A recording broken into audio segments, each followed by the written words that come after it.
Often when we're filming our mammal cousins, it's very tempting to impose our own human anthropocentric values on their actions, and that is, I think, a mistake. Probably the most interesting example of this I've seen has been working with orca, sometimes known as killer whale. On a beach in Patagonia, at exactly the right time of the right tide, a pod of orca will surge up onto the sands to snatch seal pups and to drag them back down into the surf where they feed on them. We waited for 5 days to see this, hunkered down low against, freezing Patagonian winds, trying to make as little an impression as possible on the seal pups that were playing around in the surf. And finally, the pod approached, they came up, and one animal surged up and onto the sands itself to snatch an animal and drag it back down into the water. It's an incredible thing to see. Orca could weigh 8 or 9 tons, and to risk beaching themselves to find a meal, that is a really heavy investment of energy and of serious risk to themselves as well.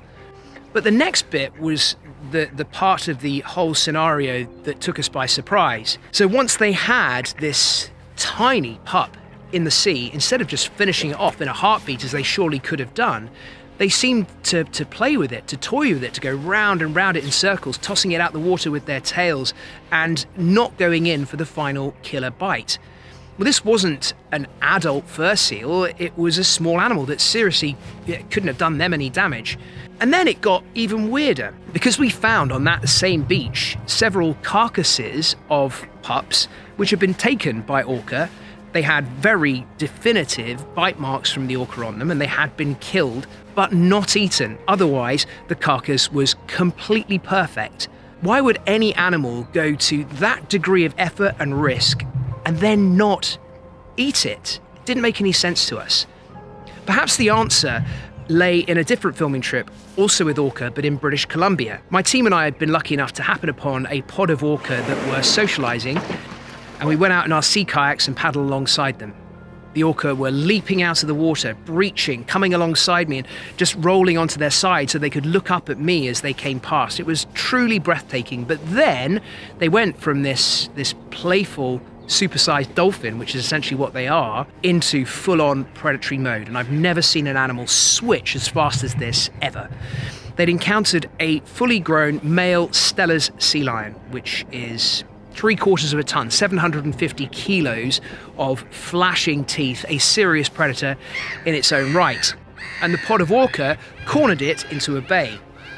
So we got out of our kayaks and got onto shore, and we came right up close to see the whole breathtaking spectacle play out. They took it down by breaching up and landing on top of it, by slapping it with their tails, and just generally tiring the animal out. It was outgunned, outnumbered, outweighed, and it simply had no chance, although it kept trying to make a run for the kelp beds where the orca wouldn't follow.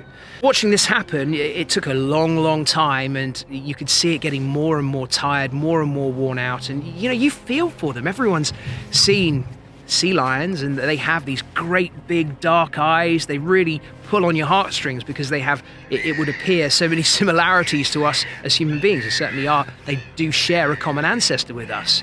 But then finally, when the animal was no longer a threat, when it was so tired and so beaten that it couldn't fight back, then they brought in their youngsters. They brought in their calves. They were quite young animals, but they were clearly being taught by their parents how to hunt, replicating their parents' maneuvers. They were also breaching up out of the water and tail slapping on the Steller sea lion, and this went on for a good while. You can see that it was an instructional process. They were using the Steller sea lion as a teaching aid, and that was pretty uncomfortable to watch. It would appear to us to be incredibly cruel.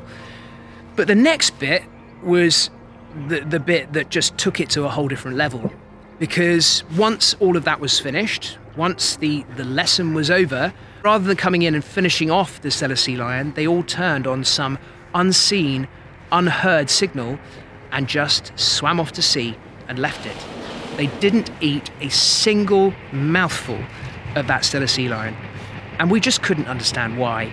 But it seems that orca are one of the animals that indulge in what is known as surplus killing. That is, killing that is not designed to be for food. Kind of seems that they compartmentalize their lives. So if they're traveling, they're traveling. They're socializing, they're socializing. If they're hunting, that's what they're doing. And likewise, if they're teaching and learning, well, they don't play with their food.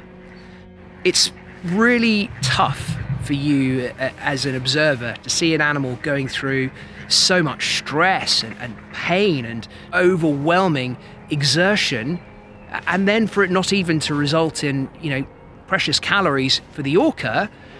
It seems so cruel.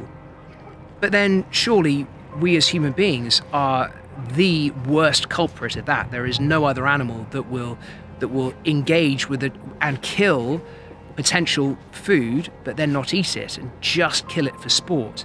In that, surely we human beings are the master.